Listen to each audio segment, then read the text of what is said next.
Hello everyone, this is advocate Papiya. स्वागत करती हूँ आप सभी का हमारे चैनल डिकोड द लॉ में। आज का वीडियो आपके लिए बहुत ही इंपॉर्टेंट रहेगा क्योंकि इस वीडियो में मैं आपको बताऊंगी बार काउंसिल ऑफ इंडिया एक एडवोकेट के खिलाफ डिसिप्लिनरी एक्शन क्यों लेता है और ये जो प्रोफेशनल मिसकंडक्ट है जिसका कोई डेफिनेशन दिया ही नहीं गया है, ये आखिर है क्या। ठीक है, बार काउंसिल ऑफ इंडिया ये एक रेगुलेटरी बॉडी है, legal practices and legal education का जो क्वालिटी है इसको मेंटेन करता है। तो बार काउंसिल ऑफ इंडिया ऐसा एक स्टैट्यूटरी बॉडी है जिसको एस्टैब्लिश किया गया है under section 4 of the advocates act 1961। तो इस वीडियो में हम जानेंगे डिटेल में बार काउंसिल ऑफ इंडिया क्यों एक डिसिप्लिनरी एक्शन लेता है कोई एडवोकेट के खिलाफ, और वीडियो के एकदम आखिर में आपको बताऊंगी बार काउंसिल ऑफ इंडिया में एनरोल करा लेने के बाद सर्टिफिकेट ऑफ प्रैक्टिस आपको मिल जाने के बाद आपको कुछ फैसिलिटीज दिया जाता है। सो एज एन एडवोकेट आपको ऐसा कुछ बेनिफिट्स मिलेगा जो इमरजेंसी में आपको बहुत ही बेनिफिट करेगा। तो वीडियो को एकदम आखिर तक जरूर देखें। तो चलिए शुरू करते हैं। तो बार काउंसिल ऑफ इंडिया इसका एक विजन स्टेटमेंट में बताया गया है पूरा इंडिया में 12 लाख एडवोकेट है, पूरे इंडिया में 4 लाख स्टूडेंट्स अभी लॉ पढ़ाई कर रहे हैं और उनमें से 60 से 70 हज़ार तक बच्चे लॉ फील्ड में एज एन एडवोकेट ज्वाइन करते हैं। तो इसी से आप अंदाज़ा लगा सकते हो लीगल फील्ड में कितना सैचुरेशन बढ़ रहा है। ठीक है, और इंडिया का जो जनसंख्या है वहाँ से अगर कंपैरिजन किया जाए तो इंडिया में टोटल 12 लाख और सपोज 20 लाख तक एडवोकेट होंगे और ये कोई ज़्यादा मतलब पोर्शन में नहीं है। तो बार काउंसिल ऑफ इंडिया हर एक एडवोकेट का जो कंडक्ट होता है इसके ऊपर बहुत ही कड़ी नजरें टिकाए रखता है ताकि वो कोई प्रोफेशनल मिसकंडक्ट कमिट ना कर बैठे। और प्रोफेशनल मिसकंडक्ट और अपना प्रोफेशनल जो एथिक्स है इसको मेंटेन करने के लिए जो एडवोकेट्स एक्ट बनाया गया है वहाँ पर प्रोविजन दिया गया है। जहाँ पर एक एडवोकेट कोई प्रोफेशनल एथिक्स का वायलेशन करता है, ब्रीच करता है, उसको पनिशमेंट दिया जाता है जो एडवोकेट्स एक्ट में प्रोविजन बताया गया है उसके अकॉर्डिंग। अगर आप chapter 5 of the advocates act खोलोगे तो आपको दिखाई देगा दैट वहाँ पर डायरेक्टली सेक्शन 35 to 44 प्रोविजन जो बताया गया है वहाँ पर प्रोफेशनल मिसकंडक्ट अगर कोई कॉमिट करता है कोई एडवोकेट तो कैसे उसको पनिशमेंट दिया जाएगा, डायरेक्टली पनिशमेंट से ये चैप्टर स्टार्ट हो जाता है। ठीक है, और एडवोकेट्स एक्ट में कहीं भी बताया नहीं गया है प्रोफेशनल एथिक्स आखिर क्या है। तो प्रोफेशनल एथिक्स क्या है ये जानने के लिए आपको सबसे पहले समझनी पड़ेगी कुछ ऐसे एग्जाम्पल्स जहां से आपको पता लगेगा प्रोफेशनल मिसकंडक्ट क्या है।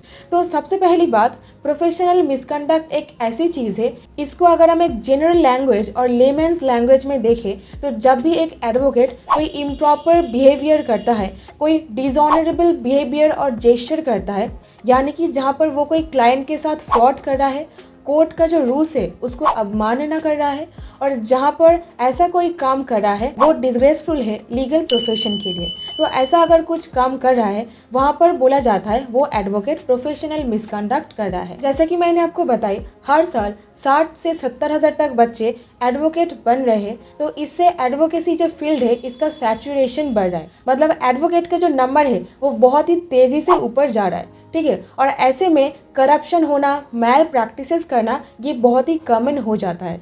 तो ऐसे सिचुएशन में बार काउंसिल ऑफ इंडिया हर एक एडवोकेट का जो प्रोफेशनल कंडक्ट है इसके ऊपर नज़र रखता है, और ऐसे में अगर कोई एडवोकेट कोई ब्रीच कर दे जो प्रोफेशनल एथिक्स बताया गया है उसका, तो उनके खिलाफ एक एक्शन लिया जाता है, और जो एक्शन लिया जाता है वो लिया जाता है डिसिप्लिनरी कमेटी के द्वारा।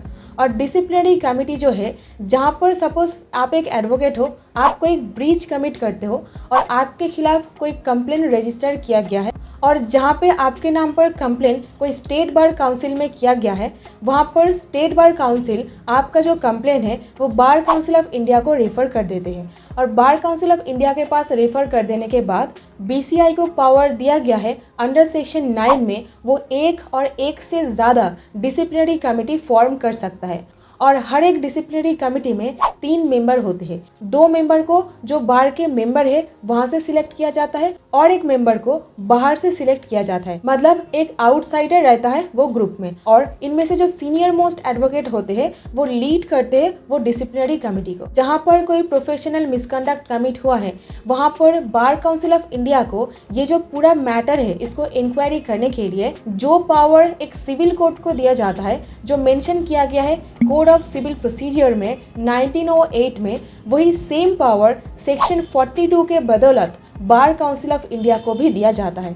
मतलब एक सिविल कोर्ट जो सारा काम करता है, पार्टीज को समॉन करके बुलाना, एविडेंस लेना, discovery and productions of the document, commission issue करना, पब्लिक डॉक्यूमेंट्स ले सकते हैं, ऐसा काम जो एक सिविल कोर्ट कर सकते हैं, वही same power bar council of India को भी दिया गया है सेक्शन 42 के बदौलत। तो जहाँ पर कोई प्रोफेशनल मिसकंडक्ट किया गया है, वहाँ पर बार काउंसिल ऑफ इंडिया जो सारे स्टेप्स लेंगे, जो एक सिविल कोर्ट डिसीजन पास करता है, वैसा ही सेम पावर सेम इफेक्ट रहता है बार काउंसिल ऑफ इंडिया अगर आपके खिलाफ कुछ ऑर्डर पास करता है तो। यहाँ पर 3 एक्शन उनके खिलाफ लिया जाता है।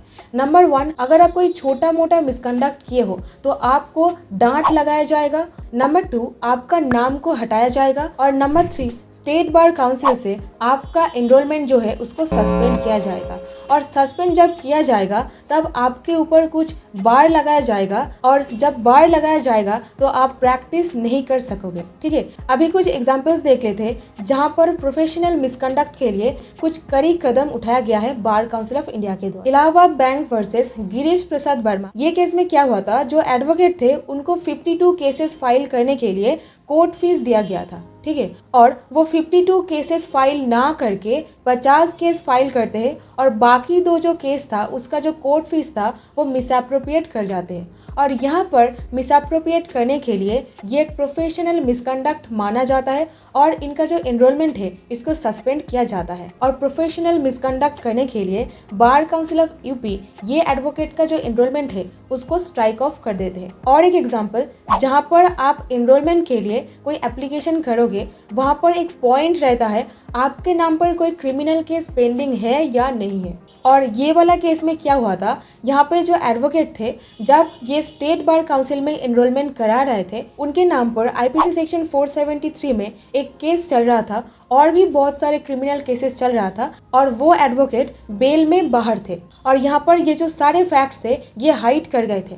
और जब ये एडवोकेट अपना जो एनरोलमेंट है state bar council of UP से बार काउंसिल ऑफ दिल्ली में ट्रांसफर करने के लिए एक एप्लीकेशन किए थे बार काउंसिल ऑफ इंडिया के पास, तब बार काउंसिल ऑफ इंडिया को ये सारे मैटर्स के बारे में पता चला था। तब उनको प्रोफेशनल एथिक्स में गिल्टी पाते हुए बार काउंसिल ऑफ इंडिया उनका जो एनरोलमेंट है 6 साल के लिए सस्पेंड कर दिए थे। जब उनका एनरोलमेंट 6 साल के लिए सस्पेंड किया गया था, तब उन्होंने सुप्रीम कोर्ट में जो order bar council of India pass किए थे उसको चैलेंज कर दिए थे।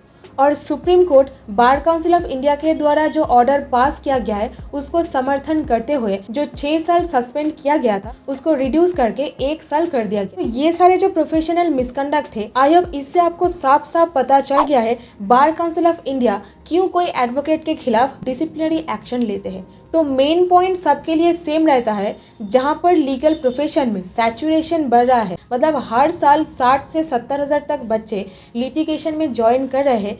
यहाँ पर ये जो लीगल प्रैक्टिस का जो क्वालिटी है इसको मेंटेन करने के लिए लीगल प्रोफेशन एक नोबल प्रोफेशन है, और इसको नोबल रखने के लिए बार काउंसिल ऑफ इंडिया ये सारे कदम उठाते हैं। जैसा कि मैंने आपको वीडियो के शुरुआत में बताई, आपको कुछ बेनिफिट्स मिलेगा जब आप एडवोकेट बन जाओगे, मतलब जब आपको सर्टिफिकेट ऑफ प्रैक्टिस मिल जाएगा।